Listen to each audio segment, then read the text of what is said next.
Hey everyone, so this comic is about the downsides of living alone. So I've been living completely on my own with my cat since mid-December, and as of recording this, it is now late February 2018. So I've been by myself for a couple months, and prior to that I'd lived with my boyfriend at the time for 3 years.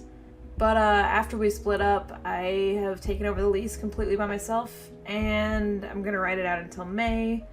But yeah, it's been great. I really like taking care of my own space and doing my own thing, and having my own space for that matter, just hanging out in general. But it comes with a couple of downsides.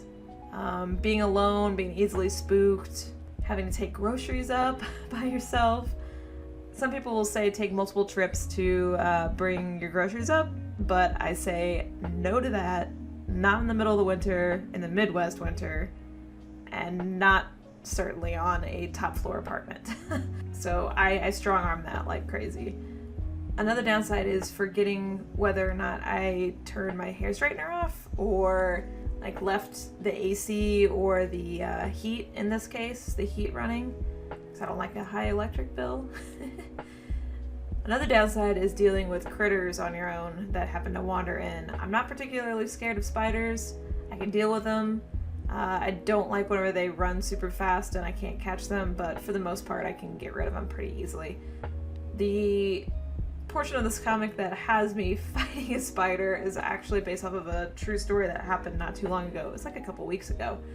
I got out of the shower and I was grabbing the towel, and as soon as I grabbed the towel I saw something just like black, and it was a decent sized, fall on my face whenever I lifted the towel up like to put it on my hair and stuff. And I didn't know what it was. I thought it was like a fuzz or something, but it had some weight to it, so I kind of freaked out a little bit.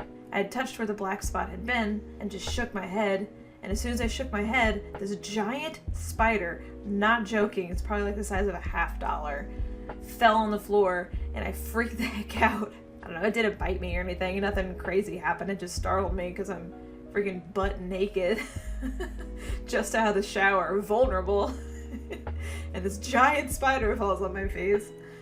But yeah, I tried catching it with some toilet paper, like to lay the toilet paper over and then pinch each sides of the toilet paper and then pick it up and throw in the toilet, but it got way too fast and it ran underneath the vanity set in the bathroom. So he's gone. He vanished, and I hoped that Echo would eat him, like find him and eat him.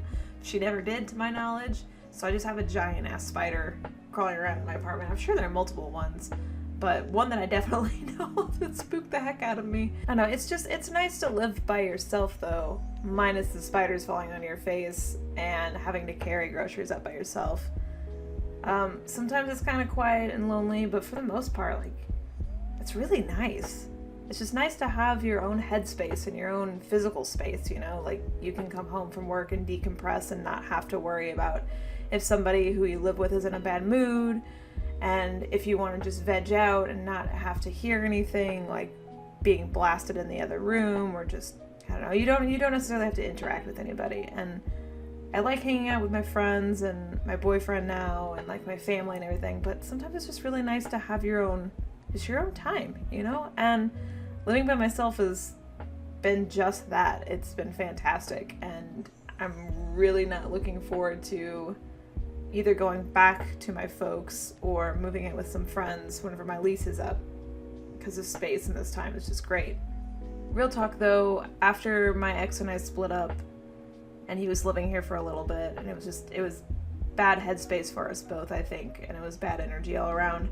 But as soon as he moved out, it's kind of forced me to grow up a little bit more than I used to think that I was. A lot more responsibility, but aside from that, it's just forcing me to deal with my problems by myself and rely on myself and become emotionally strong and in the moment, like just deal with problems, which beforehand I thought I was okay with, but I don't know, it's so easy to become dependent on somebody who's close to you or who you live with. If something goes wrong, you can lean on them, which isn't a bad thing, but in my case, I needed to learn how to lean on myself and take care of myself. And the past 2 months now of me living by myself has definitely just forced my hand at that and I don't know, I've just grown up a bit with it. And it's really nice. I'm glad that things happen. As sucky as the situation was, I won't go into details with it, but as sucky as the situation was, it's really good that it happened if only for the fact that I now know how to deal with myself. If that makes sense. But yeah, enough of being a downer. It's just living on your own is nice. I can crank the music as loud as I want. I can dance around in my underwear, nobody cares. Like, I can sleep in all I want. I don't have to be woken up by anything. It's nice. I can make myself some eggs. Don't have to worry about dirty dishes from other people. I don't have to worry about other people's dirty, like, just everything. It's good. Living alone is great. Being by yourself is great. Life is great. I'll talk to you guys later. I don't know how to end this. I will get better at this. I say this every time. I'm gonna keep saying it every time. Yikes, this is such a bad outro. Bye!